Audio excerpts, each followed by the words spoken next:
Welcome back, everyone, for another deep dive. Today we are diving into the world of professional snookers. Buckle up. This was a final for the ages. Yeah, nail biter. Absolutely. I mean, just thinking about the atmosphere of a snooker final. Can you even imagine that? Huge arena. It's silent. The click of the balls. I mean, you can cut the tension with a knife. Absolutely. And we've got two titans of the sport. Two legends. Yep, two completely different players as well. Yeah. The Rocket, Ronnie O'Sullivan.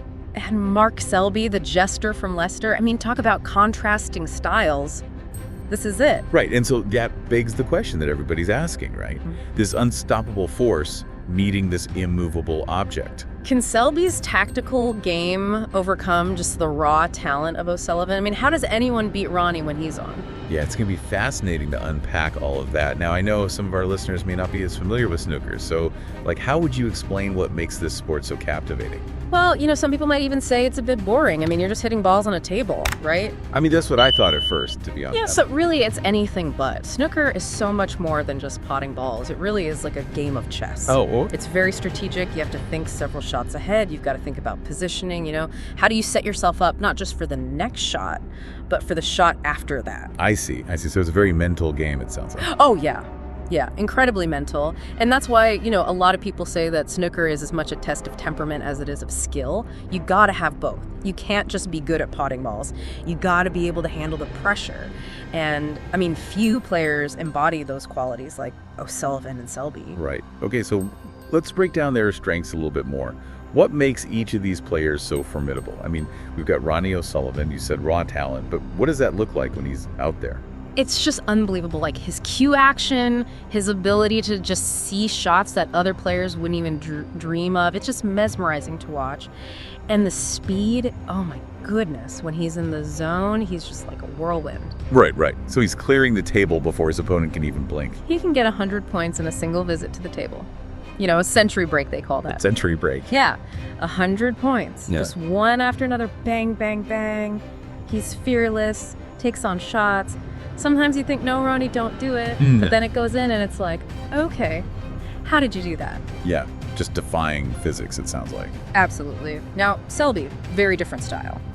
Selby, he's not as flashy as O'Sullivan, but he's just as effective. So what's Selby's secret weapon, so to speak? Mental toughness. This guy, I swear, he's made of granite. Okay. It doesn't matter if he's down, if he's behind, never shows any emotion, he just keeps grinding away. So he's got this poker face the whole time. Exactly. And he's just phenomenal at what's called safety play. Safety play. Yeah. So that's where, instead of trying to pot a ball, you deliberately leave the white ball, the cue ball, in a position that makes it really difficult for your opponent.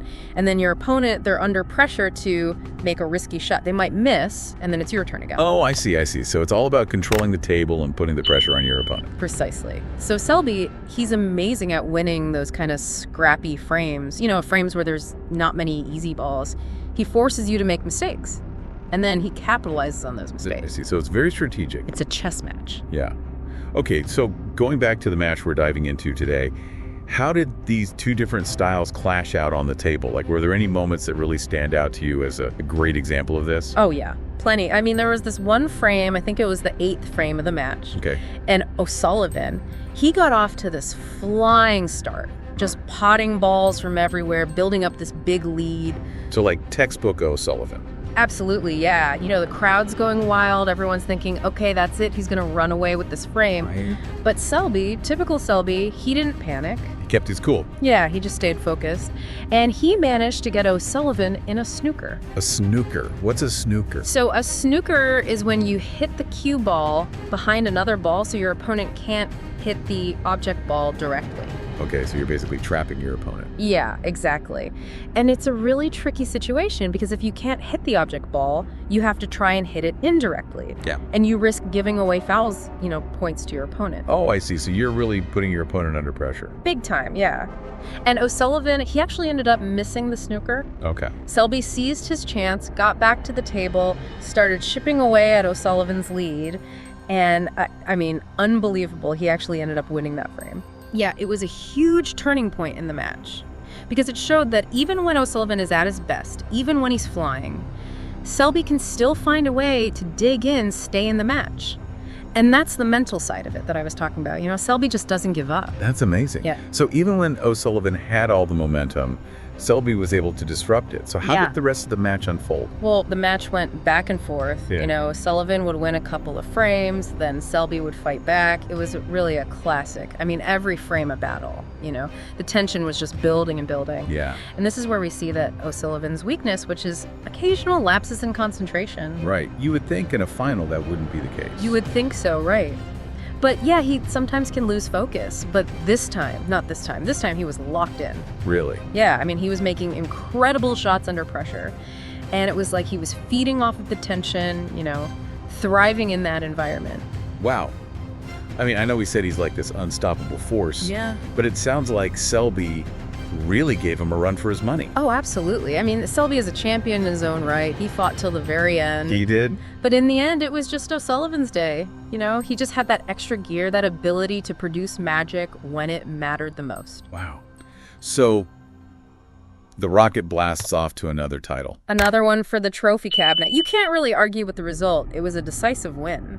So, we've talked about this being like a philosophical question almost, right? Right. Like, is it pure talent that wins out? Or is it the strategy and the mental game? What do you think after watching this match? That is the question, isn't it? Because you've got O'Sullivan, this naturally gifted player, but then you've got Selby, who's shown that hard work, determination, tactical nous can take you a long way. Right. It's really hard to say, and maybe there isn't a simple answer. Maybe it's a bit of both. I mean, I think for anyone listening who's, striving to achieve something great, whether it's in sport or in life, this match is a great reminder that, we all have our own unique strengths and weaknesses. And it's about figuring out how to maximize your strengths, but also how to work on those weaknesses, how to overcome those challenges. I think that's a great takeaway for sure. And maybe that's what makes this deep dive into snooker. It's just a game, but also more than just a game. You can relate it to anything. Exactly. It's about the human spirit, It's about pushing yourself to the limit. And who knows, maybe it'll even inspire some of our listeners to pick up a cue. Or at least watch some highlights. Yeah, and see these two masters in action. It's really worth it. Well, thanks for taking us on another deep dive. I'll see you next time. See you next time. Bye-bye. Bye. Bye-bye.